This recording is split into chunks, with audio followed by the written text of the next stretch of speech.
Mr. Speaker, it was only a few months ago that we were standing here voting to end the longest government shutdown in the history of the United States. A shutdown that hurt so many of our constituents like David Pesco, an FAA air traffic controller at Ontario Airport. He was in escrow to purchase a home.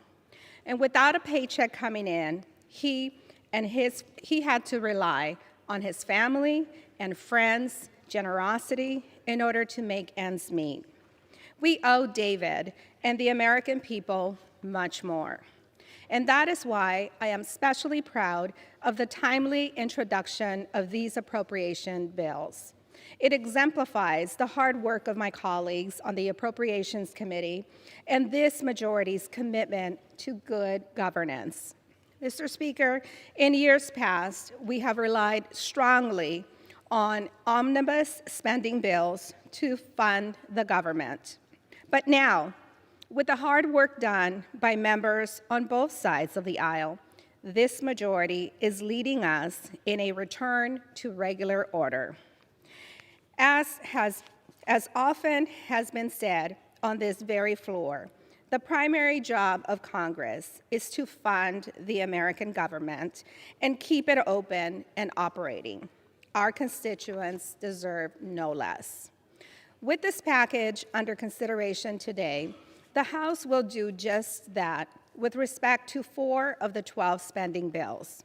In passing this bill, we will provide crucial funding for services across broad areas of the government and fulfill our promises to the American people. That funding includes historic investments in programs that provide opportunities for millions of people, including my constituents in the Inland Empire. Perhaps more important than what is included in this bill is what is not included. This minibus rejects the president's draconian budget cuts that would have hurt every American, but especially women and children. Instead, we have won increased funding for a number of important priorities. This bill boosts biomedical research at the National Institute of Health, expands opioid abuse treatment and prevention programs, and launches new initiatives for maternal and child health. I recently visited 3 health clinics in my district that provide 30,000 families with life-saving care. This bill provides $400 million for the Title X family planning program so that everyone in the Inland Empire and across America can continue to have access to cancer screenings, STI tests, reproductive care, and other life-saving services. It also protects against the administration's policies that prevent a woman from making choices about her future, like when to have a child.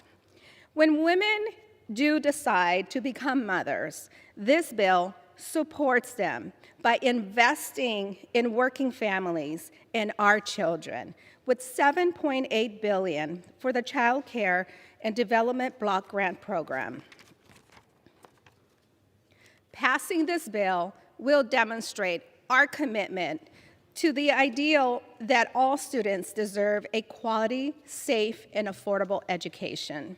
And that commitment is realized in over $24 billion in funding for federal student aid programs, almost $2 billion more than the president's insufficient request.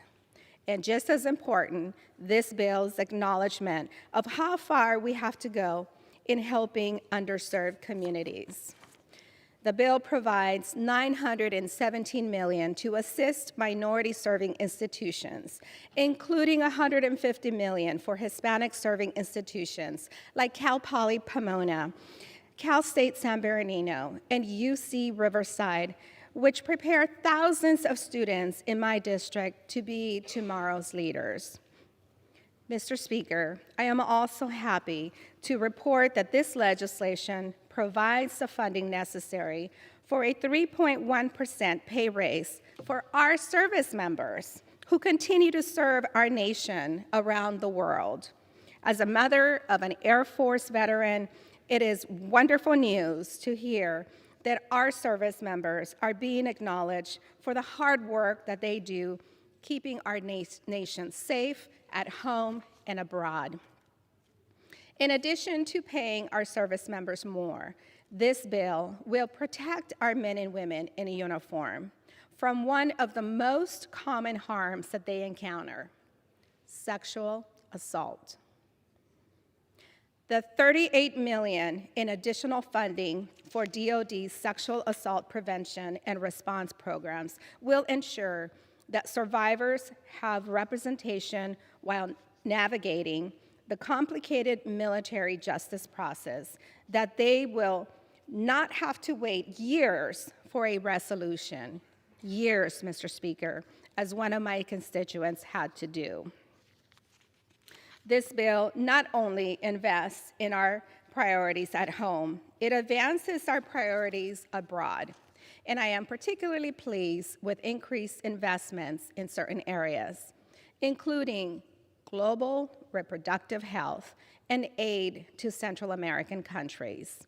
This bill empowers countless women who are the backbone of their families around the world by increasing funding for family planning programs, reversing the president's disastrous global gag rule, and contributing $55.5 million to the United Nations Population Fund.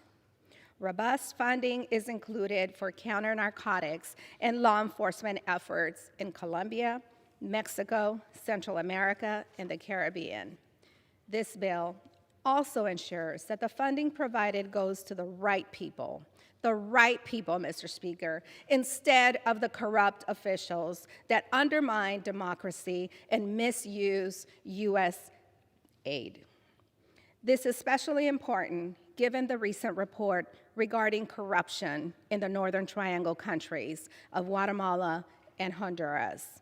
And finally, the last part of this bill that I would like to highlight is what we are doing to invest in our energy and water infrastructure. The bill rejects the president's short-sighted proposed cuts to key energy and water programs and instead invests $46.6 billion to rebuild our crumbling infrastructure, build the next generation of clean energy technologies, and combat the urgent threat that is climate change. This is a good bill. This is a bill that should be signed into law. And I urge my colleagues to vote for this rule so that we can get back to regular order and avoid another costly shutdown. Mr. Speaker, I reserve the balance of my time.